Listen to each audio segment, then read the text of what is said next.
Both my parents are from Jamaica.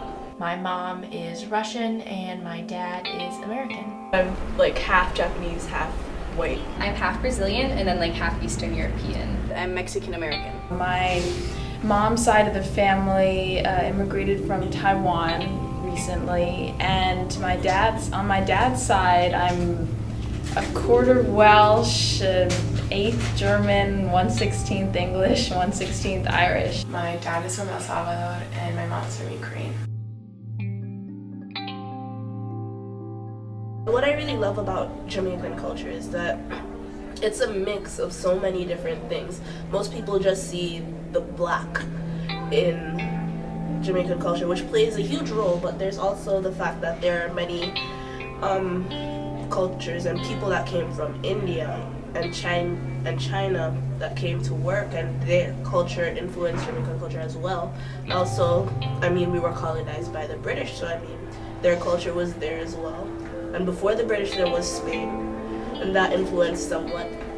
And I find it really interesting how those cultures came together to form the culture that we call Jamaican culture. There's also different foods over there. We have kind of we're from Taiwan, which has been occupied by a lot of different countries, so we have we take from a lot of different cuisines. I also see some foods from my dad's side, like Welsh cakes and other European foods. The food's also really different because the American food tends to just be like a mix of a bunch of stuff, and it's not exactly like, it doesn't have like a particular like flavor that's like that's like the main flavor, or the main like style of food.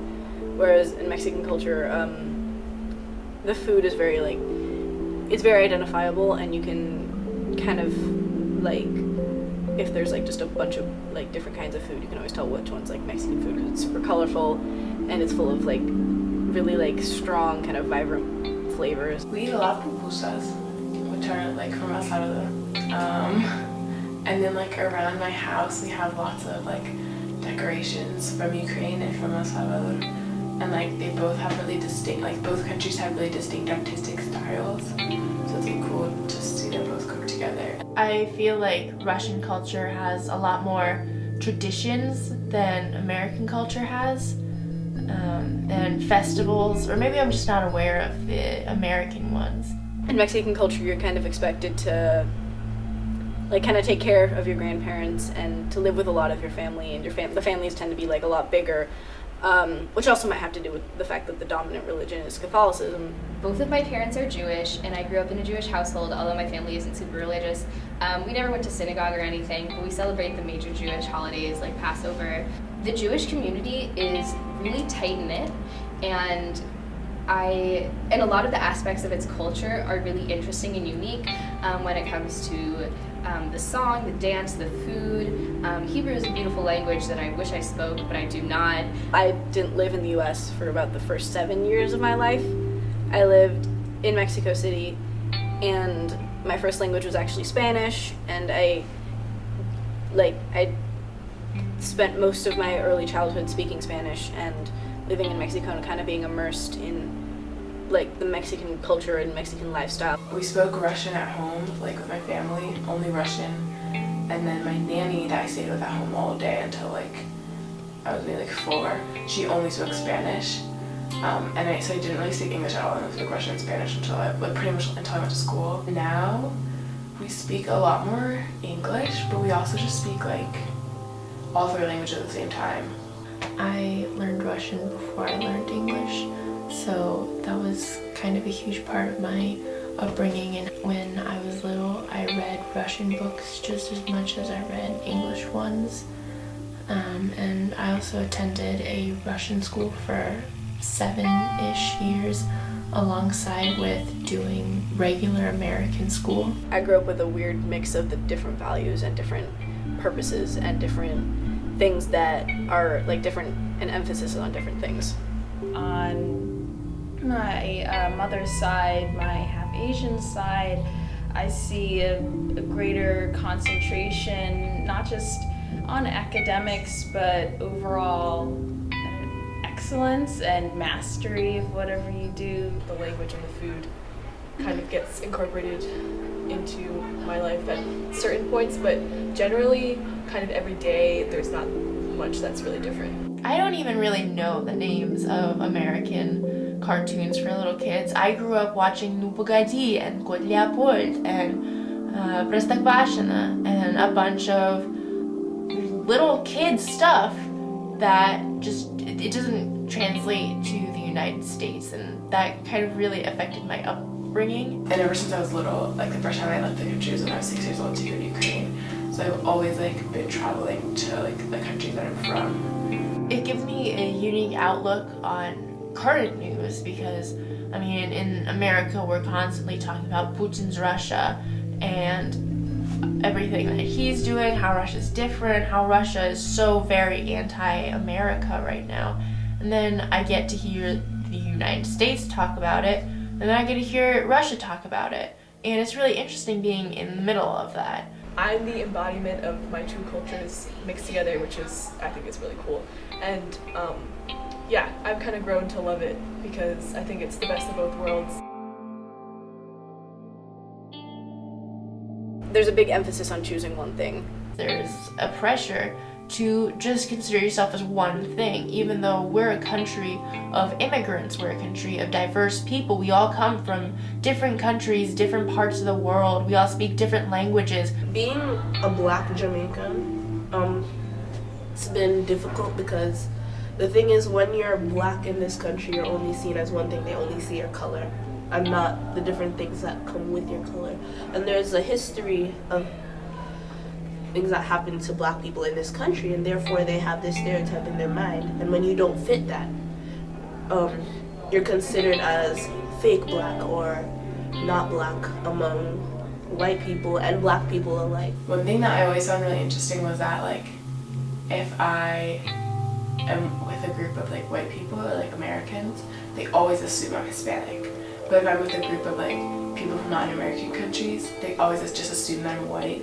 And like they never assume that I'm mixed. And for a while, like especially in middle school, that was really hard for me because I felt like I had to like either just like be white and act white, or like be Hispanic and act Hispanic like, at all times. In the United States, there seems to be this dichotomy of you're either white or you're not, because for a lot of the time, or for most of history, being white in the United States has meant being superior.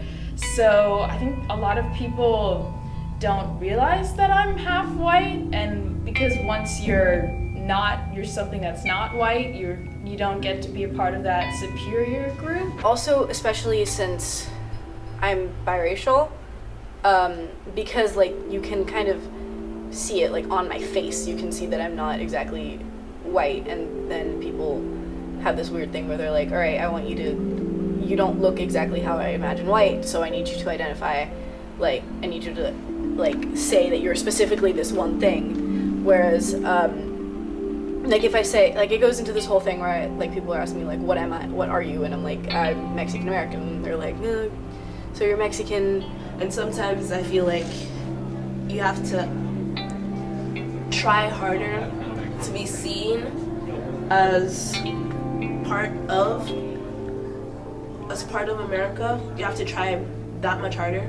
I think definitely growing up, and even now, I get asked that a lot, and that way treated a bit like an outsider. Socially, I feel like it's kind of difficult to relate to peers sometimes because I'm interested in different things that have to do with Jamaican stuff, and other people have no idea what I'm talking about. It made me feel like I was a little bit different from everyone else. Like, I didn't have straight blonde hair, and I wasn't pale like most of the people that I knew, but I also didn't really look like Hispanic people, and so I was always like confused. But I've definitely gotten asked, like, to a certain point, like, do you identify more as white or as like your Japanese heritage kind of thing? And I'm like, then I felt pressure to choose which one, but now I'm kind of just like both.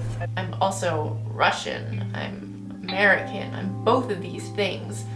And maybe I'm not all the way Russian, which is what my mom always says, but I'm also not all American. And every single government form you fill out is what race are you, and sometimes you can only choose one. Well, I'm half and half, so why do I have to choose? When people ask me what I am, and then if I tell them I'm half Brazilian and half like Eastern European, they're like, well, what are you? And I'm like, well, I'm those two different things. And they're like, well, pick one. And I'm kind of just like, but I'm kind of both of them. I feel like your culture kind of is what you make of it, and like your identity is what you make of it. There's always a duality to every human, and people don't really seem to want to acknowledge both sides. So I think there's not exactly one particular American culture, I just think there are attributes that each little subculture shares. I think it's kind of harder to have a cohesive national identity because the kind of culture that as Americans we create is so, and it's like drawn from so many different cultures. Our country was founded by immigrants, and it continues to be shaped by immigrants. And like, even if like you're not an immigrant, like someone in your line was. We got our people, our population, everyone in this country through immigration. And that diversity in culture came along with it. Basically, it's diversity that helps make the culture. Like, as I was saying about Jamaican culture and American culture as well, I mean, it takes a whole lot of cultural diffusion to make this great culture, and that's what makes it so amazing. Diversity means a variety of perspectives, and person of color, the term refers to not to just one group. That when people of different cultures come together and like have a mutual understanding and appreciation for one another's culture, like that can lead to endless opportunities. And you're able to embrace all cultures and bring all aspects together into one thing. You give the people, no matter where they're from, a sense of identity that, yes, I belong here. Multiculturalism and having such a diverse population has forced us to reconsider what we consider our national identity. Having a mixed population, it infuses a country with so many different cultures, with so many different ideologies. Our nation's identity comes from like the mix and the development and evolution of all of the different people that have been here and that have been raised here and that have been elected officials and that have been people in power. Mixed heritage, that creates a new culture, that creates a new people, because we're all different and we can all interact with each other and learn from that. The American culture is one of just being a melting pot.